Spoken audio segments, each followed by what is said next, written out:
But these are the first interviews you'll be doing since reviews for the film have come out, and I don't know if you've had a chance to have a look at them or like your response to those, or... No, what are they saying? Well, it's been getting a mixed response. See, you already know. I just wanted you to say it. I wanted to see what you would say. Personally, I really liked it, but I just wondered whether how that makes you guys feel, and whether it will even affect the film as such. Well, the interesting thing is that we get the critics who have their personal opinions.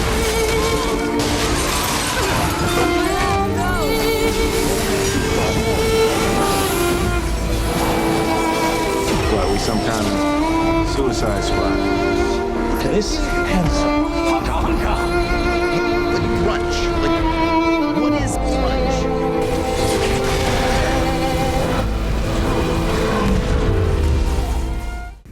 Ben? I agree. Aquaman and the Lost Kingdom released in late December of 2023, marking the official end of the DC Extended Universe, or the DCEU. The initial idea to start the DCEU began forming in the early 2010s in response to the growing presence of long-standing rival Marvel with their own MCU. Man of Steel in 2013 marked the universe's first release, meaning the DCEU managed to last a full decade before it was decided to abandon it. This decade was plagued with poorly received entries, hundreds of millions of dollars lost for the studio Warner Brothers, and a seemingly never-ending series of behind-the-scenes issues. What I find fascinating about this whole series is that this is truly the first cinematic universe to call it quits. I do not count Universal's Dark Universe because you can't call one movie a cinematic universe, and Sony's is not officially dead if you actually read the statements instead of just headlines.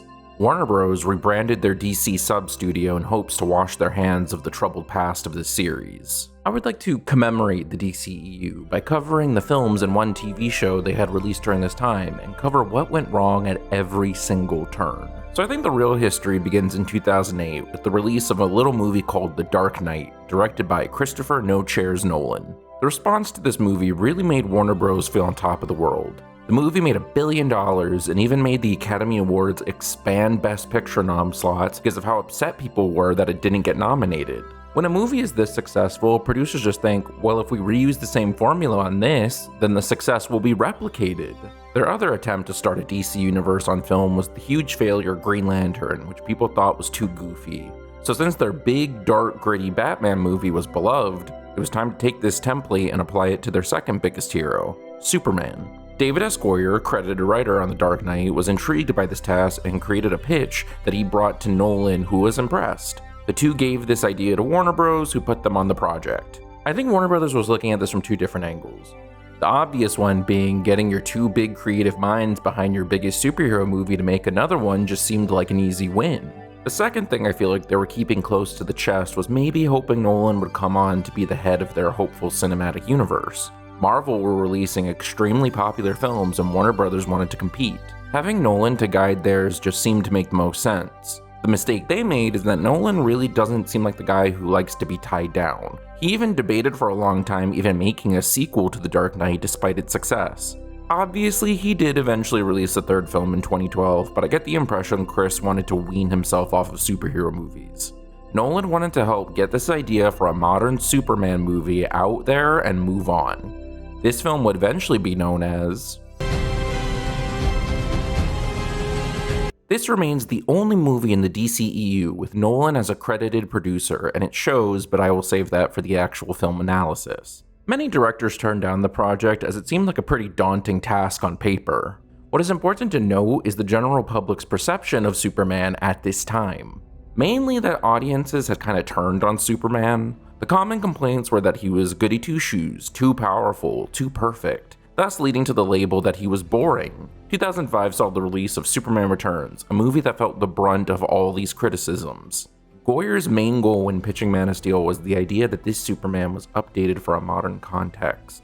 The idea was to see if we could tell a superhero story, but in a world that was relatable, that seemed more like our own, and hopefully that would have more relevance. WB wanted to take the dark, realistic world portrayed in the Dark Knight films and apply it to Superman. The fact the title of this movie is Man of Steel was a huge indication of the intent of this project. With the pitch picked up and the script being written, it was time to find a director. Nolan was looking at new and upcoming filmmakers that had impressed him, and one name became the clear top choice. a man who had become an extremely important figure in the history of the DCEU, Zack Snyder. What made Zack Snyder an appealing choice to Nolan was that Snyder was known for his large-scale visuals. For the studio, it was good because Snyder had made a few successful movies for WB, with some being adaptations of comic books. So they get a cast together, including well-known actor Amy Adams to be Lois Lane and up-and-comer Henry Cavill as Superman. Cavill was constantly testing for iconic roles like James Bond and even Batman for the Nolan films. This was meant to be his big break. So the film went into production and was finally released on June 14th, 2013. When it came out, people were divided. Now, I have a very complicated relationship with this movie, and there is a lot to talk about. I want to be clear that any criticisms about any of the things I'm covering is from rewatches I did post Aquaman 2. All of my thoughts, unless specified, will be based off these rewatches. If I had to sum up my experience with Man of Steel with one word, it would be cold. Emotionally, visually, thematically, just cold. I found the most frustrating part of Man of Steel to be its structure. So Goyer had an interesting challenge, as people know Superman's origin story. Sure, he tackled origin stories with Batman Begins, but despite the multiple Batman movies, none had really gone that deep into detail about how he became Batman. The original Superman film covers his entire origin story in great detail, that to this day, anyone can watch that movie and completely understand everything about Superman. So how do you freshen up an origin story? Do the non-linear flashback thing Batman Begins did, because that is something Nolan is known for. I like to break down this movie into 3 chunks: the opening Krypton prologue, Clark's journey to discover his origins, and the conflict with Zod. To be fair, the non-linear flashbacks really only plague the second chunk, becoming pretty non-existent by the third. Being non-linear needs to be a justified choice, and I don't think Man of Steel ever does. I think the one time any of the flashbacks feel justified is towards the end, where Martha tells Clark that his dad knew he would be a hero. Cut to a younger Clark running around in a small cape as his father looks on. What is happening in the present leads right into the narrative of the flashbacks connecting them. All the other ones just kind of happen. Clark sees a bus, then we get a scene where Clark saves kids on a bus. The rhythm and pacing just feel off. All this cutting back and forth makes it hard to get invested into what is going on in the main story. Instead of telling a linear plot we can follow, we aren't really sure what Clark is doing on this boat, or why he is a busboy. It seems he hears about this dig site by coincidence and then just takes the alien ship. He meets his dad and he gets his costume. It takes so long to get to this point because the film is constantly interrupting itself with flashbacks. There's just no ebb and flow to go along with. I find it kind of appalling now that they thought this was a good intro to Superman's character. There are so many blanks that need to be filled in by the audience being familiar with him already. If they were trying to avoid a basic origin story, they went about it in the worst way possible. So the Krypton prologue takes almost 20 minutes of the movie away. If you know Superman, you know where this is going. If you don't, it is kind of confusing. What makes it worse is that all the info we get from this opening is then explained to Clark later in the movie in arguably much clearer detail than the actual scenes at the beginning did. Then we cut to Clark wandering this world having flashbacks to his childhood. Now, some of these flashbacks idea-wise provide nice little character moments. However, if you know nothing, it is confusing. They skip over things that should feel pivotal to Clark's journey, like him being found by the Kents, or even declaring that he needs to travel the world to find himself. Instead, we get these character scenes that mostly mean nothing. So this is tough to talk about, but Man of Steel suffers from a thematic problem. It insists on all these big ideas, but it doesn't really go anywhere with any of them. The most obvious one being that Clark is Jesus. He is a savior of great power who is a blessing upon a rough and complicated world. Almost every flashback circles around to someone talking about how special Clark is. I'm sure what he thought he saw was an act of God, Jonathan. And how he will change the course of human history. When the world finds out what you can do, it's going to change everything. It just never really pays off in this movie. Like, Clark saves people, and yes, I am stating as a fact, Superman does save some people in this movie. However, you never really get to feel the grandeur of his presence to the average citizen, as when he publicly comes forward as Superman, there is an alien invasion happening. Like, no one has the time to process how special he is, because to any outside perspective, he is just a guy in the red cape who got thrown through a lot of buildings. The story even pushes his importance even further by introducing the idea of the birthing matrix. On Krypton, Kal-El became the first natural birth in thousands of years. Usually they would use this big machine to create children with a predetermined role in their society. Jor-El inscribes the Matrix into his son's DNA before sending him to Earth. They constantly push how super special Clark is with this, as that is why Zod wants Kal-El, so he can begin repopulating the Kryptonian race. Now, this seems like an important detail, but the kicker is, the birthing matrix is never brought up by Superman ever again past this movie. Superman has the code to help save his race and just kind of forgets about it. There are ideas, but they just never come full circle. Every character in this film waxes poetics about nature and death, but it all feels weightless as there's no motivation behind any of it. Sometimes even contradicting itself for the sake of drama. One of the most controversial scenes comes from the death of Superman's dad, Jonathan Kent. People had a really big problem with how Jonathan was portrayed in this movie. Early in the film, Jonathan scolds Clark for risking exposure by saving a bus full of his classmates. When asked if he was supposed to let them die, Jonathan pauses for a moment and says, Maybe. People got really mad because the whole idea of Jonathan Kent is that he, along with his wife, instill good values into Clark, teaching him to use his powers to help people. What are my thoughts on this? I am fine with it. It works for this version of Superman. If there's one thing I want to avoid during this retrospective, is to complain when things aren't like the comics. This is a new take, and I think, to be fair, I need to analyze what the work is presenting and not what it is based on. John Kent is not some sort of cold-hearted bastard.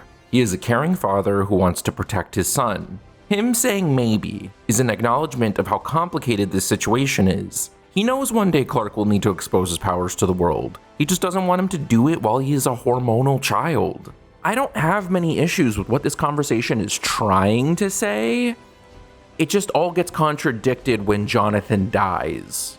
Before the sequence, we get Clark talking about how he wants to do something meaningful. All of a sudden, there's like a bunch of tornadoes and Jonathan sacrifices himself to save a dog. Clark wants to save him, but Jonathan raises his hand to stop him, then he is taken by the tornado. What I think really shoots this scene in the foot is having 30-year-old Henry Cavill portray an early 20s Clark Kent. I think if Clark looked younger here, it would help his choice make more sense. It would push the idea that he is still too young to expose himself and still at an age where he will do whatever his parents tell him. It's like the ideas are there, but the choices and presentation stop from any emotion or any resonance from getting through to the audience. Speaking of controversies, we get into this film's second half, which is by far the most divisive part about it. Clark gets his supersuit, gets on good terms with Lois Lane, and it feels like everything established in this part has been kind of resolved. Then Zod and his army show up, and the film divulges into non-stop action. All semblance of character, or themes, become in service to get to the big, bombastic action. It is a stark contrast to the small bursts of action we get in the first half, probably in an attempt to not bore the audience.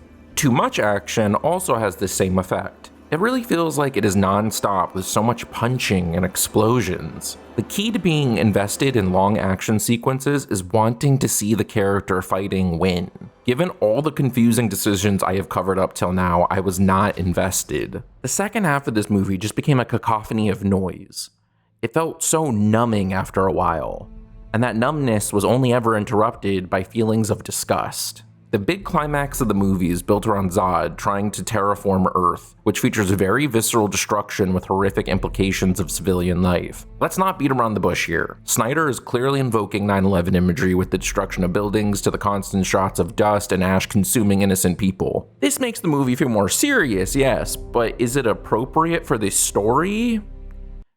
No, not really. This movie takes itself very seriously. It never really begins to reckon with this destruction. There are plenty of blockbusters with city destruction, yes, but again, presentation is key. You see explosions, but rarely do you see random people dying in them. Some movies like Avengers get away with mass devastation because the movie's tone is way lighter than Man of Steel. When you show people in danger in this kind of movie, I think about the people. The problem is that this movie has no interest in people. Clark never stepped foot in Metropolis until it was attacked. He obviously doesn't want people to die, but it is so broad while this destruction feels so specific. We are watching people suffer for suffering's sake, and I don't feel like that should be in a movie with the goal of selling an action figure. Now to get into a big point of this film, Snyder's direction. I will start with the compliments. Snyder's eye and coordination for action is impressive on a technical level. Some of these sequences must have taken months to plan out and execute, and they did come out really well. The question is, in service of what?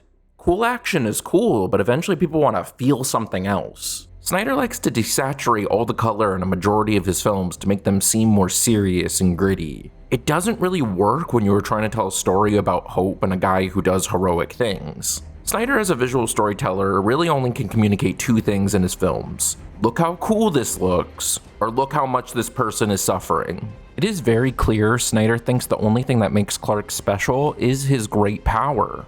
People in this world don't need to look up to Superman because he is kind and helps people, but because he is stronger than anyone on the planet. Zod throws a truck at Superman and Clark just casually dodges it. The shot looks cool, but did Superman just let a truck explode against the foundation of a building that people could potentially be in? Do not worry, all that matters is Superman looks cool and powerful and nothing else. The film only wants you to feel emotion when Clark is suffering. Take the other big scene at the end when Clark has to kill Zod. Look, I don't want Superman to be a casual murderer, but I felt this scene did a fine job portraying how hard of a choice this was. Clark did not start fighting Zod to kill him. It ends with Superman making a difficult choice to do it, as it may be the only way to end Zod's rampage. I feel a lot of people ignore the fact that Superman cries after this. You know, because he is conflicted about it. However, this is ruined by the attempted funny scene that immediately follows, clashing harshly with the tone.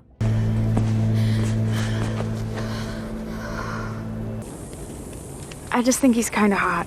Now to get to the final and maybe biggest point, Superman himself. I would like to say I think Henry Cavill's a fine actor. He has displayed in other roles that he can be very charismatic on camera. Hell, he even has moments of this in his other Superman appearances. The big problem with Clark in this film is that there just seems to be nothing under the surface. He just goes where the script dictates without making a lot of decisions for himself. He is constantly just telling other people about who he is instead of showing us who he is.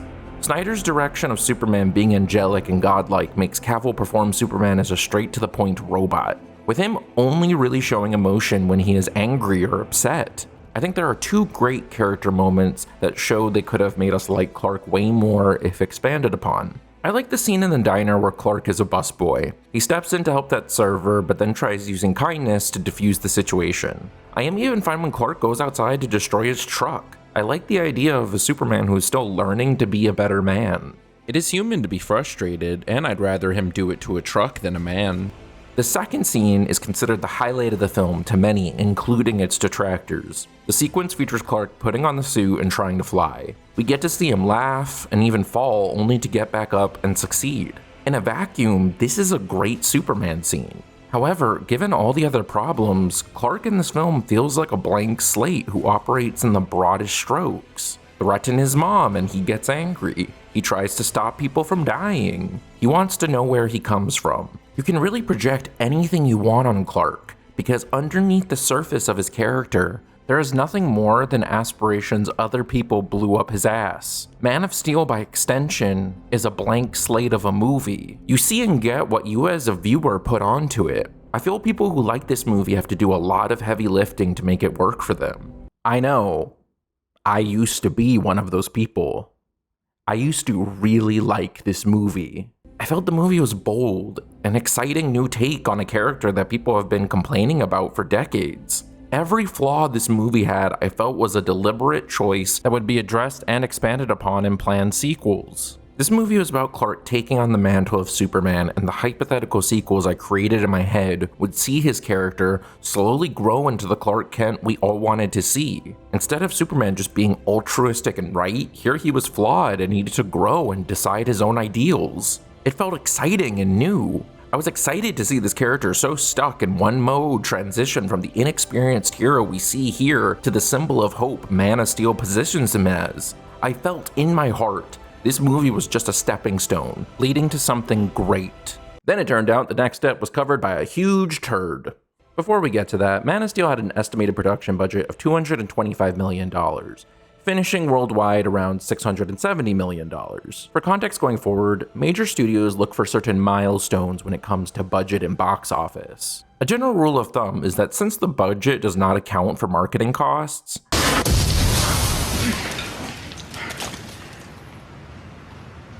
All good, man. Sometimes you need 3 times the bacon. you have to take the budget and double it, bringing the number closer to what the studio actually spent on it. So by this metric, Man of Steel made back its money, then some, right? Wrong. Another unspoken studio want is to make profit at least equal to what they spent to produce it.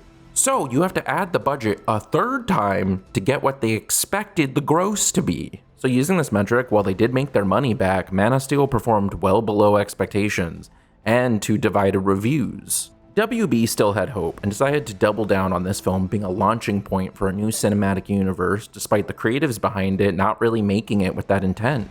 Nolan stepped back and took on the more vague advisory role of executive producer on the DCEU films directed by Snyder. Due to Man of Steel not really meeting goals, Warner Bros. Decided to pivot away from a more traditional sequel to something that would make a bigger impact. Instead of another Superman solo adventure, Warner Bros. Wanted Snyder to make a movie that would help set up what would be their undisputed hit, Justice League, as the Avengers had come out and been a huge success. WB was so impatient to compete with Man of Steel that even back in 2008-2009, they had a George Miller-directed Justice League Mortal ready to go into production. The film was fully cast and with plans to release solo films after, just so they could make their team-up film before Marvel. Obviously, this didn't happen due to money reasons, but it goes to show how much demand there was for a Justice League movie. With Nolan stepping back, executives turned to Snyder to become the creative force behind their universe with one goal: get to Justice League as soon as possible.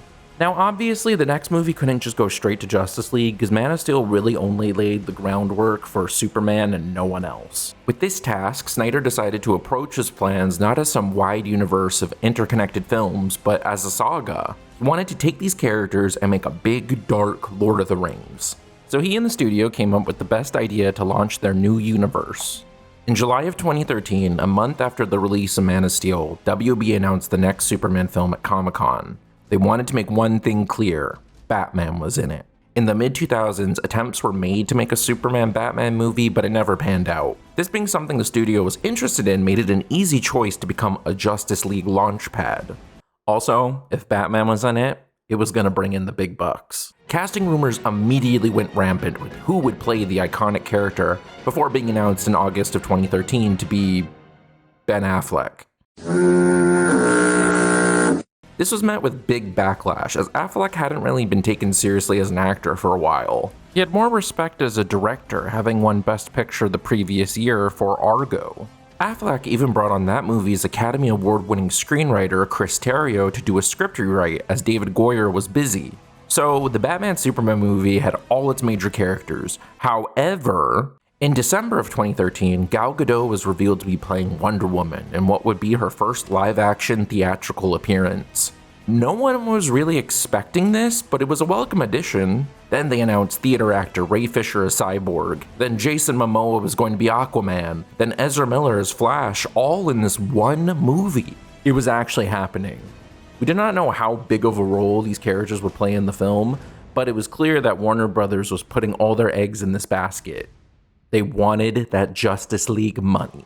The official title was revealed in May of 2014. The Man of Steel title was completely dropped in favor of shoving in both heroes' names and a promise of something more. To follow up on this promise, Warner Bros. Announced in October of 2014 a slate of projects to get people excited for the future. We were getting Suicide Squad, Wonder Woman, Justice League Part 1, Flash, Aquaman, Shazam, Justice League Part 2, Cyborg, and Green Lantern, all officially slated for release. They also announced that Man of Steel will get a proper, non-universe bearing sequel along with a new solo Batman movie.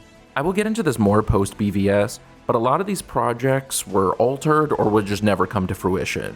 Justice League was even shortened from Justice League Part 1 to just Justice League in 2015. Everything was riding on Batman v Superman to really kick this universe into high gear. The film would finally see release on March 25th, 2016. This is where everything changes. Now first, the title. I was shocked. You can feel how serious this movie wants to be by using a simple V instead of the more goofy verses that had been used by more gimmicky movies. Dawn of Justice was tacked on to go, don't worry, they are coming. Batman's name is even first because they know what the people want. People love to hold Snyder up as some ambitious genius, but I just want you to know that one of his original title pitches was Son of Sun and Night of Night.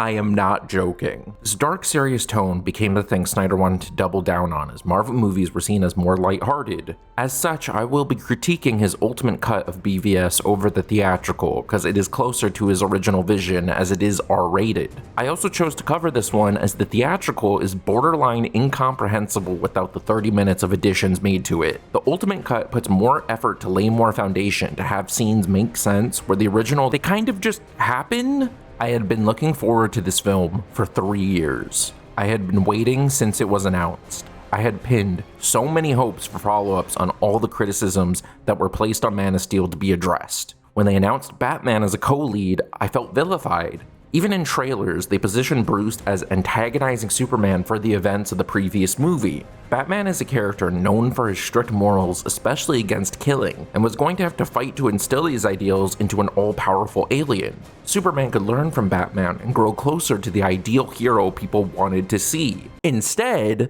Batman really has no problem with murder in this. The whole reason they antagonize each other is that Batman hates Superman for inadvertently causing so much death in Metropolis, and Superman hates Batman because he brands criminals who then gets killed in prison.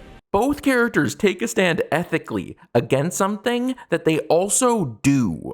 Now, since his name is first, let's get into the Batman of it all. Yes, I will acknowledge that Batman has killed people in previous movies, sometimes purposefully and even accidentally. However, context is key. The older movies have such a goofy tone that it is a little more passable as to not engage with it as you would something set in real life. Snyder defended this decision by saying Batman only kills people indirectly.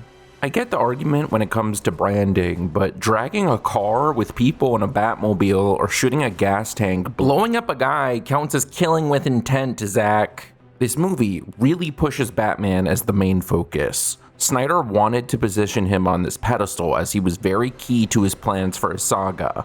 An interesting idea that never got to be fully explored was Batman already being fully established in this film, with a whole history being hinted at. He had a Robin, but he was killed by Joker. The only reason this matters is to explain why Bruce has grown more cynical with age. We are supposed to be shocked Batman is branding people for death, even concluding at the end when he stops himself from doing it. So Batman fights Superman and is ready to kill him with a spear. Spear, get it?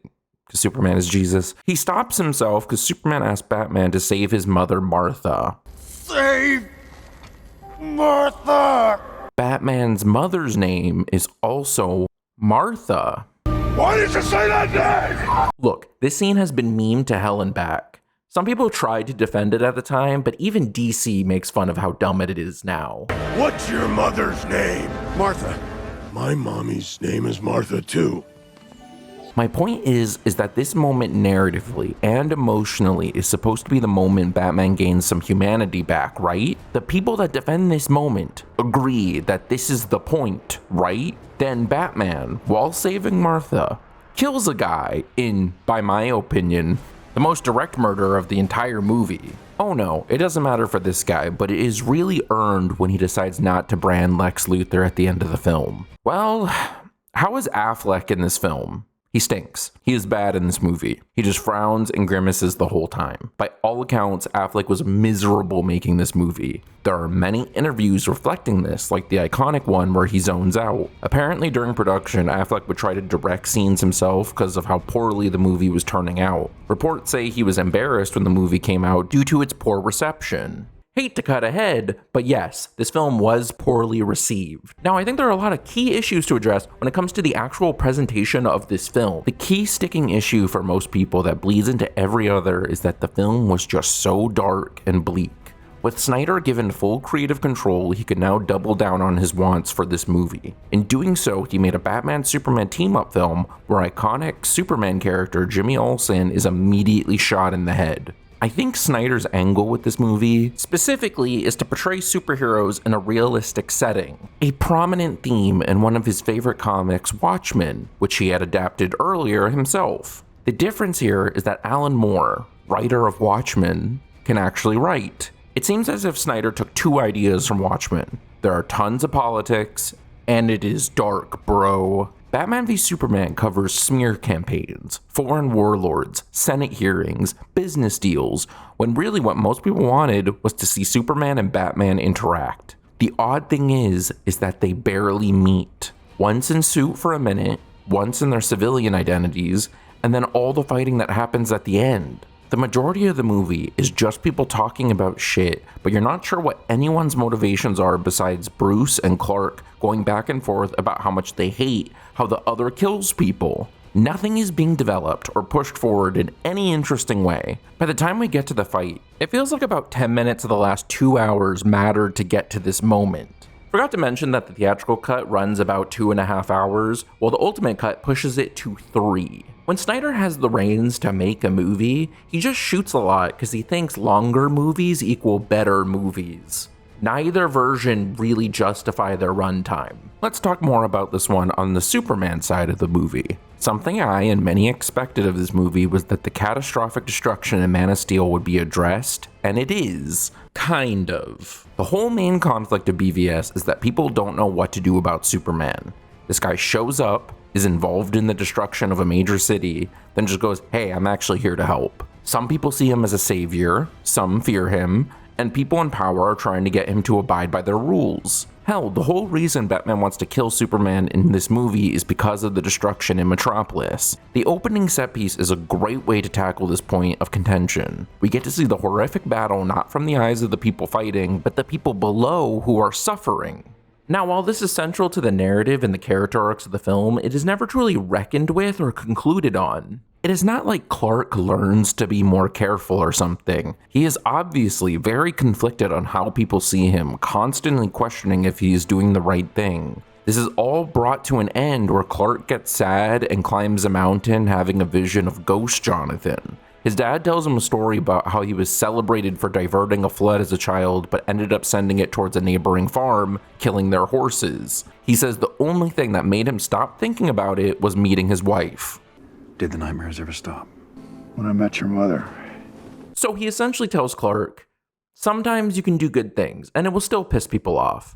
So go get a lady and just forget about it. This is worse than the maybe scene from Man of Steel. Clark takes this to heart, and all of his inner conflict is never brought up again. By this point, we already know Clark is attached to Lois Lane. He kills a guy to save her in his first scene. It seemed so locked in by this point, he was going to propose. So I guess his turmoil will really only go away once he signs the marriage license? He is already in love with her, almost to a concerning degree. Lex Luthor has his goons kidnap his mom, then kidnap Lois, where he then pushes her off a building. Superman comes out of his self-imposed exile just to save her, implying his super hearing is like trained in on her heartbeat. If that is the case, what about his mom? The whole climax is kickstarted by the fact Martha was taken hostage, but he can't hear her heartbeat? You know what? Later, I talk about the powers later. Let's just get back to Superman. So they really double down on the whole Superman as a god amongst men thing in this film. Now, I don't question people's reaction to Superman, because this could be a way people would react to a being of this power. My issue kind of stems from the fact that Superman seems to kind of buy into it. Clark and Superman feel like completely different people. Clark is conflicted about his place. His motivation to stop Batman is only brought upon him interviewing people who have had to deal with the consequences of Batman's actions. He decides this is something good he could do for people. So Batman kills a bunch of people, then Superman shows up, threatens to kill him, and flies away. So I guess he thinks killing is only wrong unless he gets to make the call. Once Clark is in suit, he turns into an angry god man. I'll take you in without breaking you, which is more than you deserve. We get multiple scenes framing Superman as someone to be worshipped, and his face just reads of indifference. I don't know whether to blame the acting or the direction on this one, but when a bomb blows up killing a whole courtroom of people, this doesn't strike me as very moved in any way. So while Superman on paper has the foundation for a better arc than Batman, the execution just kind of ruins everything. Talking about the execution, back to looking at Snyder. While he complimented his eye at depicting Superman's power in Man of Steel, some holes started appearing in BVS. Superman is still shown as powerful, but when placed in an ultra-realistic world, he is too powerful. Like, all stakes kind of just go out the window when you show the things Superman can do in this movie. When Martha is taken hostage, Lex says he won't find her in time, even though we are given no reason to believe he couldn't. He took down this guy who was holding Lois at gunpoint, even giving the guy time to react when he showed up. This is going to be a problem for Snyder going into his final DCEU films, as he loves displaying heroes' power to such a scale that any struggle seems contrived. What else can I say about Snyder? He loves slow motion, uses it way too much for a film that is already over 2.5 hours. The episodes were running up to 8 minutes under. The only way to stretch them out was with slow motion, but anything without dialogue was considered for slow motion. I will even say there are some really neat shots in the movie from conception to execution. There are also a lot of well-executed action scenes from a technical and editing standpoint. It just all feels kind of pointless. A lot of the action just feels like it is happening, so there is action without some kind of point being made. The Batmobile sequence is the perfect example of this. We get this long and destructive sequence where Batman is trying to steal kryptonite from these trucks. He is stopped by Superman, then he just steals the kryptonite off screen later. The only thing that happens of importance in this scene is when they finally get to meet in suit. It is clear Snyder has good ideas on the concept of action scenes, but struggles to motivate it so we can feel invested in some way. Of course, everything between the action does not help as we get more poetic speeches about philosophies again. Hell, they even get Neil deGrasse Tyson to give one. However, the worst perpetrator of this problem is our main antagonist pulling all the strings. Lex Luthor. Snyder wanted Lex to be more of a modern tech bro like Mark Zuckerberg, so he casted Mark Zuckerberg. People felt Jesse Eisenberg was not intimidating enough to be Lex Luthor. My main issue with this performance is that he is uncomfortably jolly. Sure, rich people can be weirdos, but they're weird due to their cold, calculating nature, something that would fit the comic version of Lex. Lex here is exaggerating, almost something closer to Joker or even Jim Carrey's Riddler. It would be fine if it was a front, but this is how he acts all the time, even when people aren't looking. You expect people to believe this guy is some sort of genius and not mentally unstable? Because that is paradoxical, and Lex in this movie inherited his wealth, but we were given no good reason to why he acts like Tiny Tim. boys, Bruce Wayne meets Clark Kent. I love it. I think Lex is a big reason people are so hard to this film. He just does not fit into the overall serious tone. On top of this, he's probably given the worst of the hefty thematic speeches. The devils don't come from hell beneath us, no. No, they come from the sky. These could work better if we fully understood what his motivations are, but is not fully explored.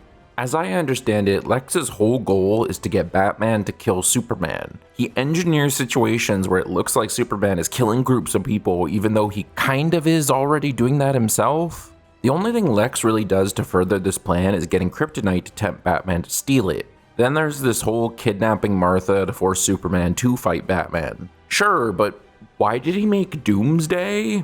I would say he was just experimenting and it was an accident, but he acts so confident about his creation like this was part of his plan all along. I could see him creating Doomsday to fight Superman if Batman lost, I guess, but what if Batman did win? He has a rage monster for what reason? He started making this thing before he even knows if his plan worked. Like, you would say he is just trying to create something that can eliminate the threat of superpowered individuals, but then he just creates a giant monster he has no control over. Does he actually think ahead, or is he just fucking around for shits and giggles? He is wild and unpredictable, but also is playing 4D chess with every character in this movie. Lex is really just here to set up Snyder's proposed saga. He gets a vision from the villain of Justice League. Lex now has all this knowledge about a coming threat that he never ends up using in any future films. Every appearance of Eisenberg's Lex Luthor after this movie is regulated to short cameos, never playing a major role in one of these movies again. Now, I don't care if you like this movie or hate this movie, we all have to agree this ding ding ding delivery is pretty awful. Ding, ding, ding, ding, ding, ding, ding, ding. Another point to make about the climax of BVS is that after all this semi-intellectual conversations about the safety of citizens, the final battle just happens to take place in abandoned areas. Strikers Island, east of Metropolis. That's uninhabited. Like, Doomsday happens to crash onto an island and the military just says out loud, "Don't worry, no one is there." Then Batman leads Doomsday back to Gotham so they are closer to where his spear is, and it just so happens that area of Gotham is also empty. Why did you bring him back to the city? The port is abandoned.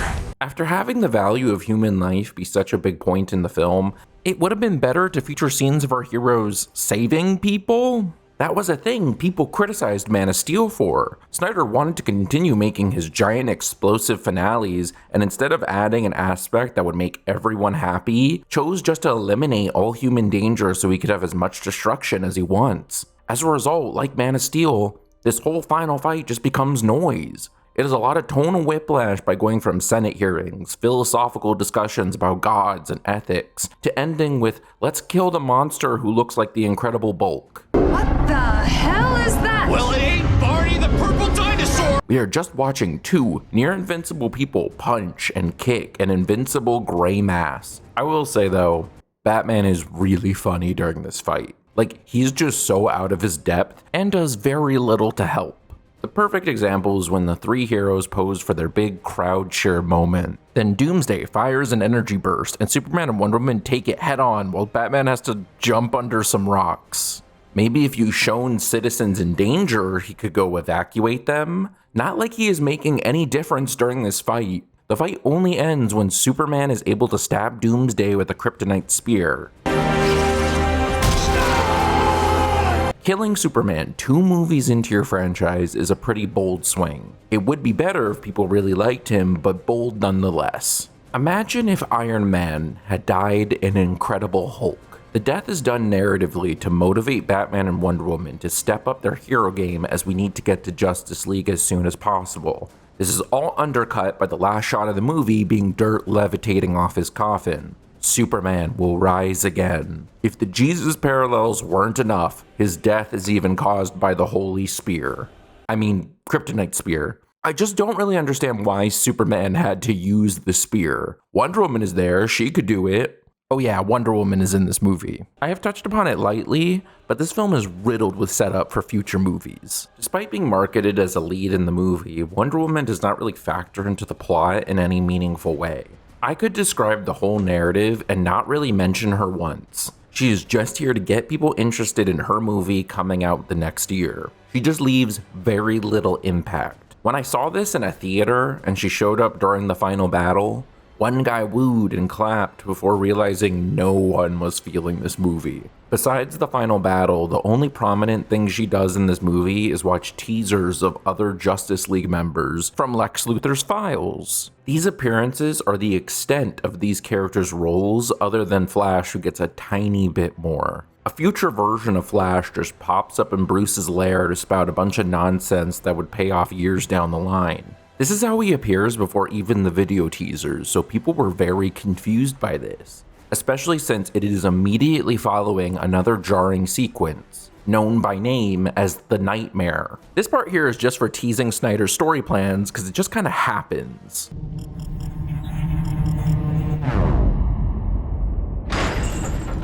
The intention of the sequence is to show viewers how bad things could get. All these characters are struggling. Batman is using guns and Superman is executing people. Yeah, they don't seem very different. To be clear, I don't care that either do these things here because it is a vision, but it would be so much more effective if these characters didn't already act like this. Superman and Batman's dynamic is only interesting as they contrast each other not just in ability but by their personalities. The main thing they agree on is protecting human life over everything else. The saddest thing about this sequence is that they were foreshadowing Snyder's saga that would end up never coming to fruition. Before I wrap up my analysis of BVS, I want to acknowledge that there is a group of fans who love this film.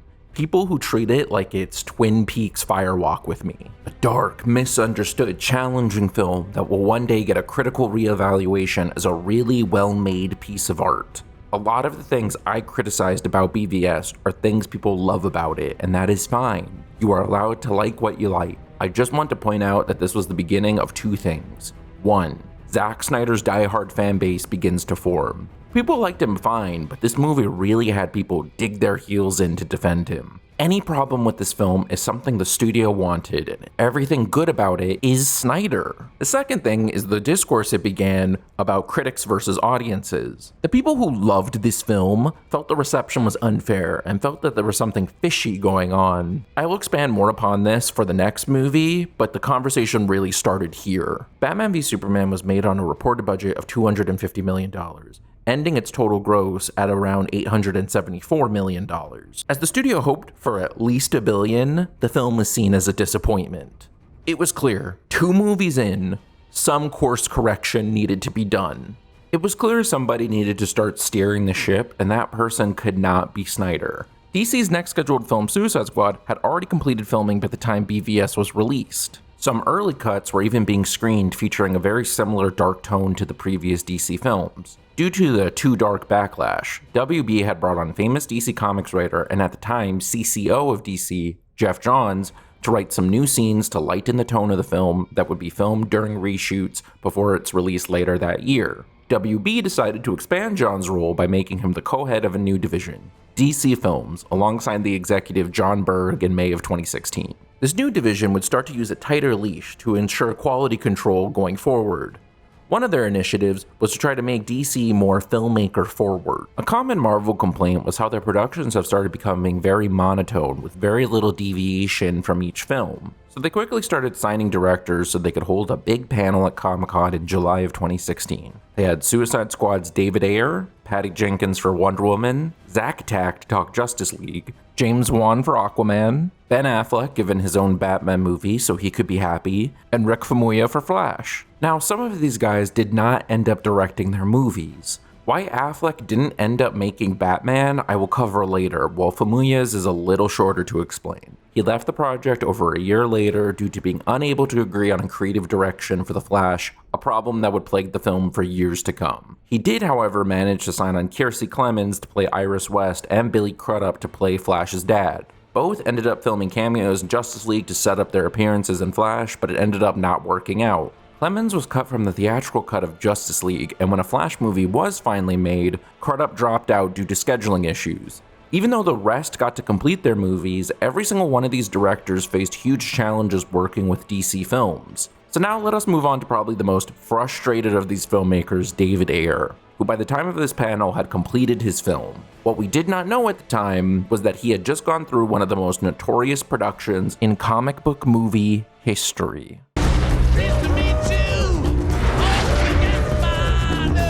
So, David Ayer's Suicide Squad. It seems this film was put so early in the slate so it could accomplish a few things. As Suicide Squad is a team consisting of villains, making a movie that will establish a bunch of characters would help with the backtracking DC needed to do, as Man of Steel did very little universe building. Showing that there had been characters who opposed or established heroes in the past helps the universe feel more realized. There may have been a point where they wanted the Suicide Squad to take on the Justice League, but I couldn't find any proof about that, and it never happened, so whatever. What really allowed the push for Suicide Squad was that Guardians of the Galaxy had released 2 years earlier and was pretty beloved. It showed there was a place for comic book movies starring more obscure and unconventional characters. So DC hurriedly picked a guy with a decent track record and had him cobble together a take on this team. By all accounts, David Ayer was very passionate about this project. He talked a lot about how the film felt like a war film, with all these lost, broken people finding comfort in each other. Whatever his idea was, Ayer attached some pretty big talent to it. Will Smith, Margot Robbie, and Viola Davis were pretty known actors who could really be picky with their projects. So Ayer and crew wrapped filming Suicide Squad in August of 2015.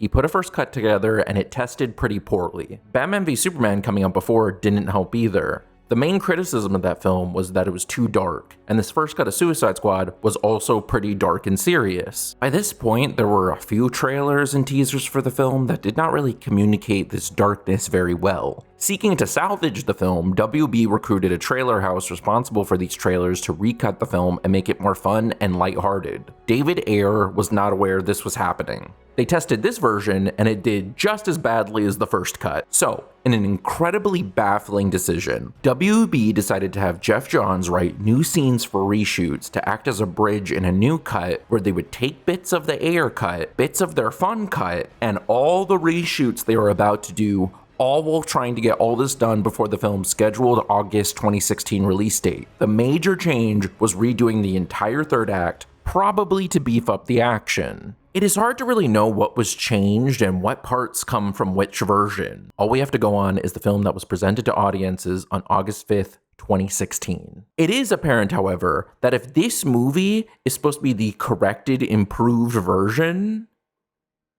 it didn't work. Before I talk about my many problems with this movie, I will recap the story in the simplest terms possible as it is presented in the finished cut. The film firmly establishes its place in continuity, as the death of Superman is the jumping off point. I think DC wanted to establish their movies as one leading into the next to make every film feel like required viewing. This idea is pretty much dropped, but it was a nice try. So anyway, Superman is dead, so Amanda Waller, head of Superhuman Monitoring Government Division Argus, pitches the idea of Task Force X. This force will consist of imprisoned supervillains to take care of tasks seen as too big or dangerous for normal soldiers. One of Waller's proposed members is June Moon, who is possessed by a magical entity known as Enchantress. Enchantress escapes and holds herself up in the middle of a city. Waller sends in Task Force X, aka Suicide Squad, into the city to extract an important asset. They are sent in with soldier Rick Flag, who controls bombs in their necks. They extract the important person, who turns out to be Waller, only to be immediately kidnapped. The squad discovers from files that Enchantress is linked to Waller and get mad about it. Flag disables their bombs and the squad decide to stop Enchantress as they want to help each other. They beat Enchantress, saving Waller and June, and return to prison with some perks being included. We get the franchise's first mid-credits scene where Batman tells Waller to shut down the squad. So, a core problem with the premise is that they proposition the squad as some grand response to large threats, but none of these people except maybe Enchantress could do jack shit about any of the conflicts we have seen so far. Put Slipknot against Zod and see how that goes. While the story seems pretty simple otherwise, the film is truly broken at its core due to one aspect: the editing. Suicide Squad is the worst edited film I have seen from a major studio of this scale. The story I described is burdened by incredibly unnecessary details, rushed establishment, missing character building, and many characters who do not leave any sort of strong impact on the film, making you question why they are even there. These massive changes pushed upon by the studio and Jeff Johns completely derailed whatever they were trying to make. We, to this day, don't have all the details of what scenes belong to which version. We know one of the big changes they made, but I will save that for the character section. The only way for somebody to know how badly cut together this movie is I would have to show you full scenes from the movie, which obviously I can't do. Strangely, most of the atrocious editing choices are only present in the first 30 to 40 minutes before calming down a little, but not by much. There are two very obvious additions added to this film in post-production to make the movie more fun on a surface level. The first is the film's neon Hot Topic aesthetic. Not present in the actual film, mind you, other than some costume choices. The film itself mostly matches up with Snyder's grayish heavy shadows look. The color is added to it by these weird strobe effects to make the film feel more high energy. It is also present in graphics they use to introduce members of the squad. They throw on these info cards to add some humor and place it on already existing footage. What struck me as odd is that Will Smith's Deadshot gets like a custom action shot. This is very clearly shot to be paired with this title card. I guess cause he is the only guy who wears a full face mask? Like, try to keep some consistency in your changes. The other late addition is something many people have complained about: licensed music. Y'all jokers must be crazy. In an attempt to copy Guardians of the Galaxy, the studio jam-packed music into the film to sell a soundtrack. Also, some songs act as a glue to help piece together the chopped up bits of the film. Look, I could really sit here and break down all the problems that the first chunk of Suicide Squad has. How it feels like there are 5 opening scenes. The rushed, condensed nature of character intros. It's just that so many people have talked about this already. To add a new flavor to the discourse, I would like to present a theory. David Ayer constantly describes Suicide Squad as a war film. And I am starting to suspect that the original cut was not a traditional 3-act structure. Think Full Metal Jacket, with 1.5 dedicated to getting to know these characters before rushing them off into the main conflict in the second half. I feel like this is the case, as you can see hints of longer scenes for all these characters they introduce. It's just this final version crams them all into the first 30 minutes as quick as possible to use it. I think the first half of this movie was meant to develop all the main players and their relationships before getting to the city for the second half. Just watching Enchantress flashbacks, you know this is supposed to be a whole sequence. Now it is like 30 seconds. It seems to me DC Films got worried about this thing not fitting the more traditional way of storytelling, as one of the main goals of their re-edits was to mold the movie that it was into what they wanted it to be. This reconfiguring put everything in the wrong place, making the first act of this movie extremely difficult to get through, with the next 2 acts being really stretched out and uninteresting. My last point about the presentation of the story is something that has baffled me to this day, but it might be answered if my theory turns out to be correct. So Enchantress is able to get away from her boyfriend and handler Rick Flag, where she puts the soul of her brother into a random guy. She returns to Flag, who says nothing about this. Enchantress's brother starts causing havoc in a subway where Rick Flag and Enchantress are going to place a bomb to stop him. We see June about to transform before hard cutting to Waller. Flag tells her over comms that Enchantress just kind of left. Amanda, she bolted. Say it again? She bolted! Then, an hour later, the squad discovers Waller was working with Enchantress, and we flash back to what happened with the bomb. In a shocking reveal, we just see Enchantress get away like you know exactly what Rick Flag said before. This flashback is paired with the squad calling it quits to transition into the third act. I cannot use any other term to describe this than it just being a non-twist. They wanted to add a twist so badly, they just forced one in. I suspect that maybe everything about Enchantress was meant to be saved for this part. Maybe the squad was supposed to be sent in with absolutely no context, and by extension the audience as well. As it is now, we know all this already. The film treats it as something so serious, but it leaves no impact. The biggest sin of all these changes and reconfigurations is that it's really hard to care about anything that is happening. The film is filled with moments scored by cheesy music insisting it is emotional when really it is all just dull. All these characters are supposed to be going on a journey where they bond and find security in one another, but all that development just isn't there. They start at point A and just teleport to point B. So I want to end my analysis of Suicide Squad by talking about these so-called characters to really talk about how mangled everything is. I will be going by order of importance.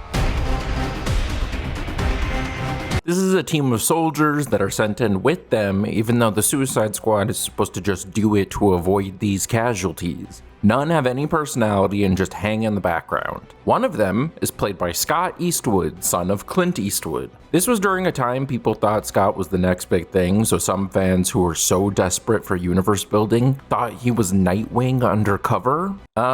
He wasn't, and Scott Eastwood never got to be the next big thing. I am including Rick Flag in this group. Slipknot just shows up. He gets no flashbacks or even a fact card. Flag just says he can climb anything. Here comes Slipknot, the man who can climb anything. His only purpose is to be the only squad member to be killed by the bomb implant when trying to escape. Now that's killer app. I will get to you. Katana just shows up. She is the only non-prisoner who also has a superhero sona. I think she is meant to contrast the team, but all we get is that she is good at killing people and her sword collects souls. We get this really lame attempt towards the end of the movie to be emotional where she talks with her sword. She does nothing otherwise. Love your perfume. What is that? The stench of death? I will get to you.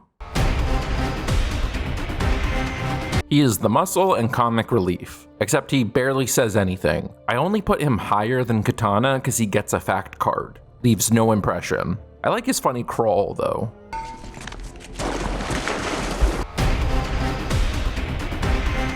So Enchantress is the movie's main villain, and she stinks. You are very unclear with what she is actually trying to do than just menacingly dance in front of a big energy beam that will do something bad. I found plenty of evidence that along with another character, her stuff got trimmed down bad. So Enchantress possesses June, and it expects us to care, but we know nothing about June. We may only get a total of like 3 minutes with her not in Enchantress mode. All we know is she is an archaeologist and is in love with Rick Flag. This leads to one of the most jarring cuts where we see the moment Flag sees June for the first time like this, and then it just cuts to them making out. Just skip all the hard parts of developing this.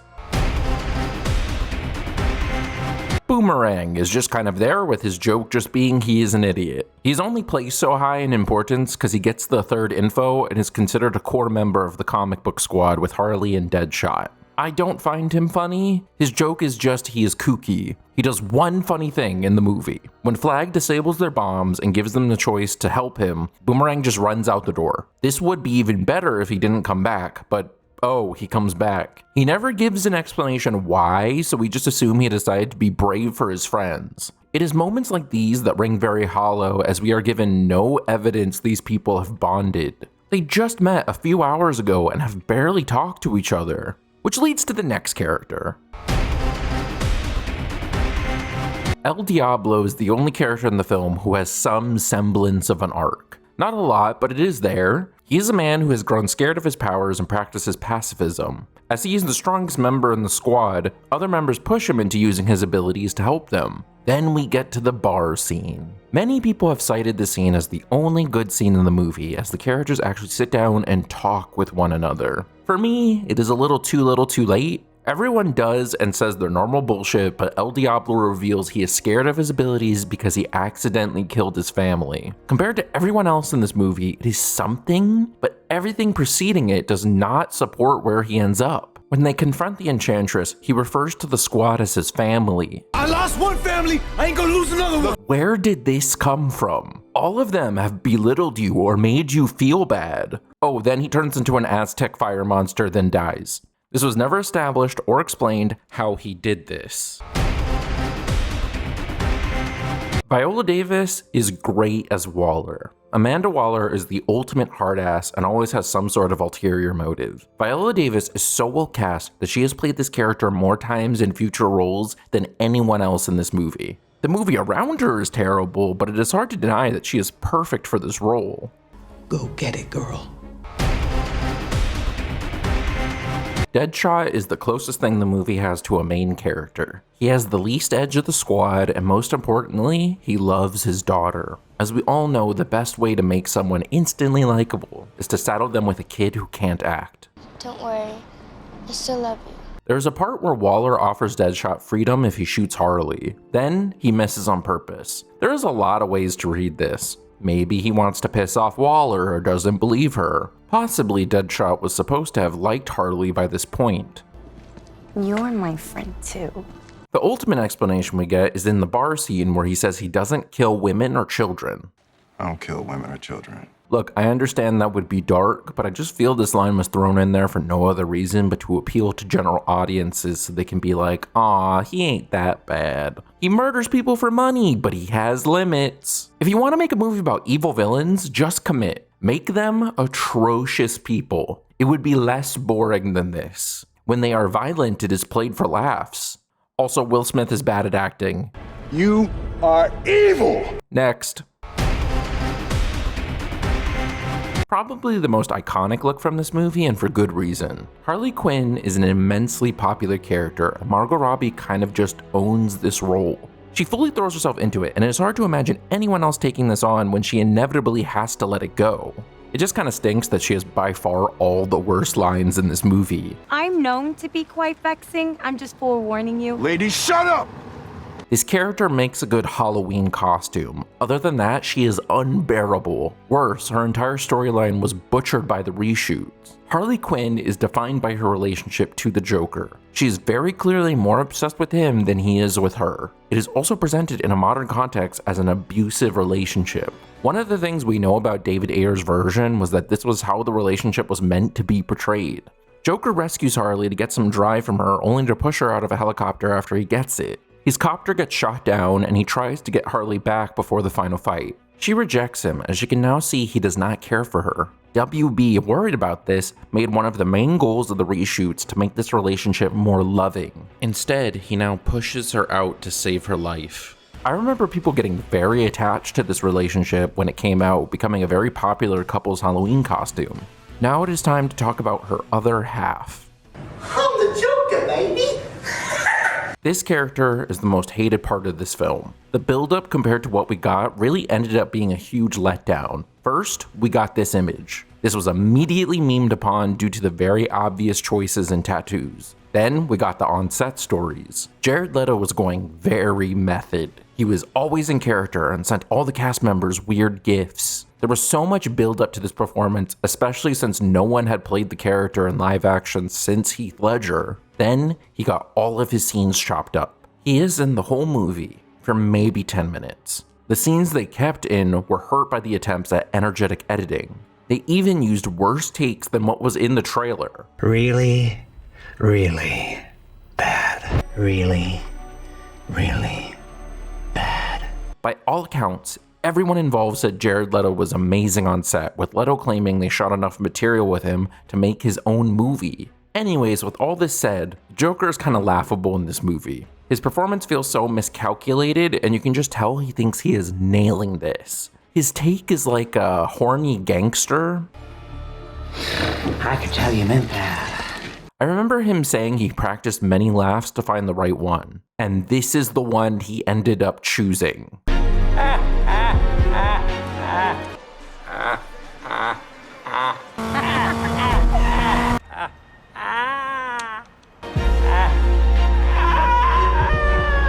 I know people hate this performance, but honestly it is the most entertaining part of the movie. I love big swings even when they fail, and this is a strike if I've ever seen one. Also, stop being mad for people who clearly don't give a shit. The only reason we heard about these gifts is because they chose to share it because they thought it was funny. I truly do not know how this movie was released and deemed watchable.